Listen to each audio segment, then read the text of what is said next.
Petit disclaimer pour commencer, la raison pourquoi j'ai supprimé une grosse partie de mon titre, en fait, c'est que je suis pas un expert dans le domaine du deuil en jeu vidéo. Je pense que je suis pas sur la présentation PowerPoint. J'ai abordé un peu la question de la mortalité, de la mort et de la vie dans le cadre de mon mémoire de maîtrise, parce que j'étudiais les jeux de survie et la relation avec sa propre mort dans les jeux de survie est assez prépondérante. C'est normal, on essaie de survivre, on a des besoins particuliers à combler et tout. Mais c'est le deuil, je me suis rendu compte que c'était pas, mon champ d'expertise, et deux, il fallait que je passe par la mort pour aborder le deuil. Et donc, ma présentation va se porter plus particulièrement sur comment on représente la mort dans les jeux, comment qu'elle est amenée, comment elle est posée. Donc, premièrement, cas assez révélateur, c'est que la mort est omniprésente dans les jeux vidéo. Coussieu, dans son texte de 2011, mentionne plusieurs sources de mort dans les jeux, dans plusieurs genres. C'est presque inéluctable qu'un jeu va présenter la mort. Là, j'exagère un peu, il y en a qui le font pas, mais tout porte à croire qu'il y a plus de jeux qui présentent la mort que de jeux qui en présentent pas. Donc, c'est quand même assez prépondérant. Et Simon Dore, qui est en 2019 sur son blog, va faire une analyse du jeu Rime et va constater qu'il est étonné que si la mort est aussi prépondérante dans les jeux vidéo, qu'il ne voit pas nécessairement le deuil dans les jeux vidéo. Donc, le deuil n'est pas apporté, même si la mort est vraiment récurrentement apportée. Donc, ma question, qui va être plus comme le sujet que j'aimerais aborder aujourd'hui dans ma présentation, c'est la place du deuil dans les jeux vidéo. Donc, comment que le deuil est représenté, ou s'il est représenté, comment que la mort est représentée, et aussi la place du jeu vidéo pour le deuil. Par deuil, j'entends, là, je prends une vieille définition de Freud, là, mais c'est une réaction à la perte d'une personne aimée. Donc, on va rester quand même assez simple au niveau de cette définition-là. Et la mort, c'est pas nécessairement biologique que je parle, mais plus le niveau conceptuel. La mort, c'est un concept vide qui doit être interprété. Donc, les gens qui meurent, actuellement, ne reviennent pas. Donc, on a une espèce de vide sur qu'est-ce qui se passe après la mort. Donc, pour en faire du sens, il faut le conceptualiser, que ce soit par les religions, par les rites, en tout cas, plusieurs moyens pour le faire.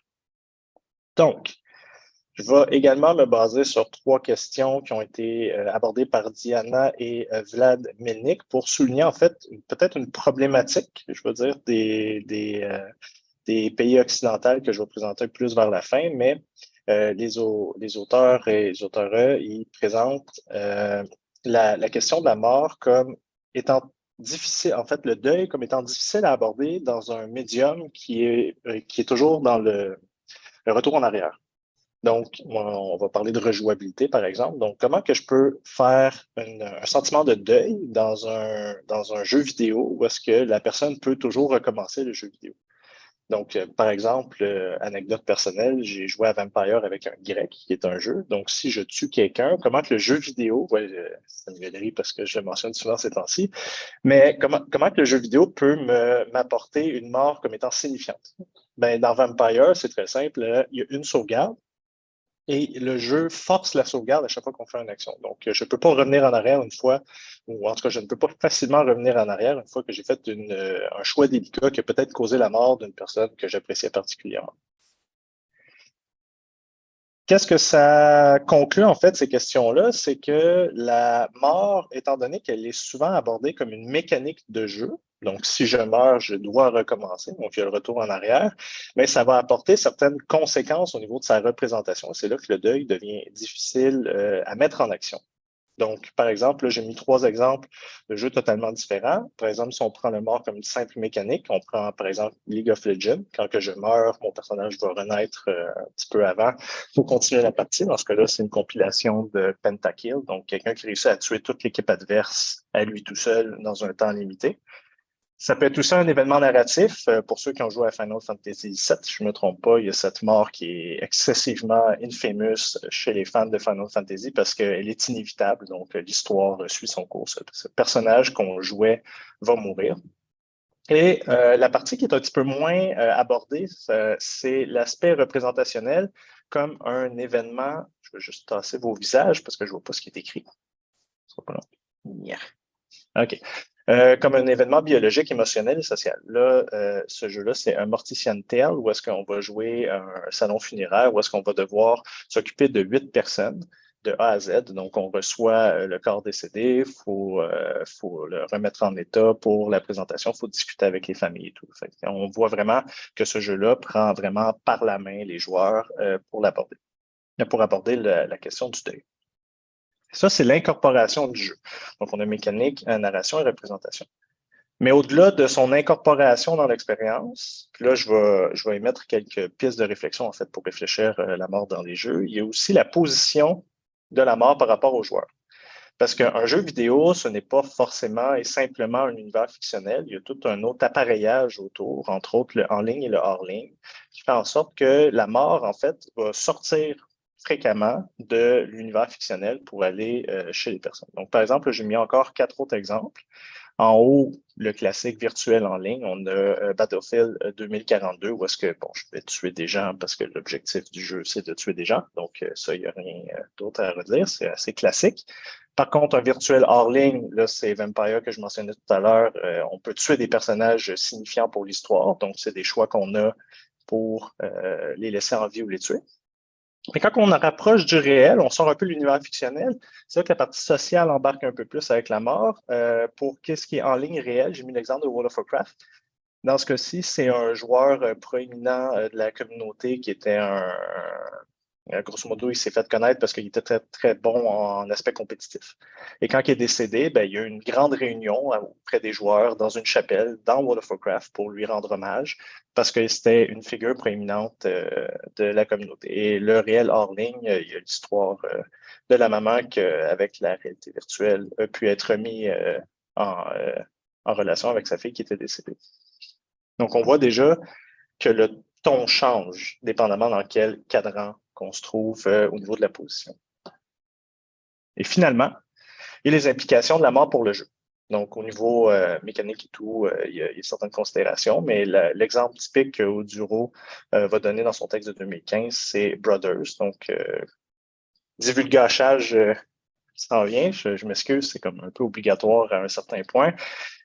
Le jeu consiste à une télécommande que sur un côté, on contrôle le grand frère et sur l'autre côté, on contrôle le plus jeune frère. Et à un certain point dans l'histoire, ils vont essayer de trouver une potion pour sauver leur père. Le jeune frère décède. Donc, pour revenir sur ses pas, ben, on va perdre la moitié de la télécommande. Donc, vraiment, ça fait non seulement une mort fictionnelle, le petit frère avait une histoire avec le grand frère, et il y a aussi une mort ludique. Je perds un potentiel d'agentivité dans le jeu à cause que je perds un personnage. Petit aparté que Frankie, qui est ici aujourd'hui, m'a fait remarquer, le jeu est sorti sur la Switch et ça fait quand même une bonne considération parce que qu'est-ce qui est intéressant avec la télécommande de la Switch? Elle est séparée. Donc, je ne sais pas c'est quoi encore les implications que ça va faire pour ce jeu-là particulier, mais le jeu qui a atteint un jeu solo à la base avec une télécommande qui était divisée en deux, c'est rendu 2 télécommandes qu'on peut donner à un et à l'autre. Comme je disais à la blague, peut-être qu'il va y avoir un grand frère et un petit frère qui vont jouer ensemble. Le grand frère va prendre le grand frère, le petit frère va prendre le petit frère, puis là, le petit frère va mourir, fait qu'il ne pourra plus jouer pour le reste du jeu. Je ne sais pas, donc à suivre.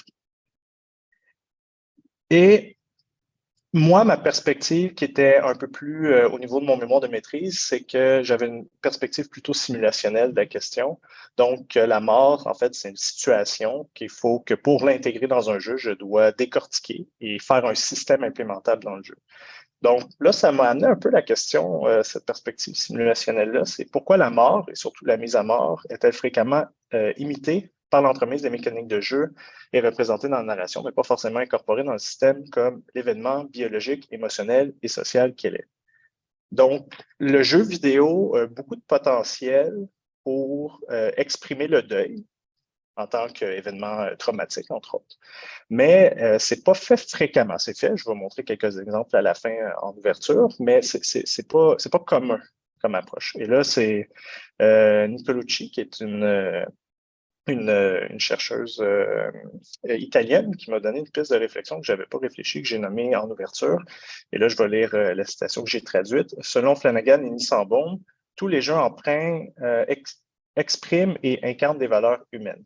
Dans les jeux vidéo, les joueurs peuvent mettre en scène leurs croyances et leurs idées.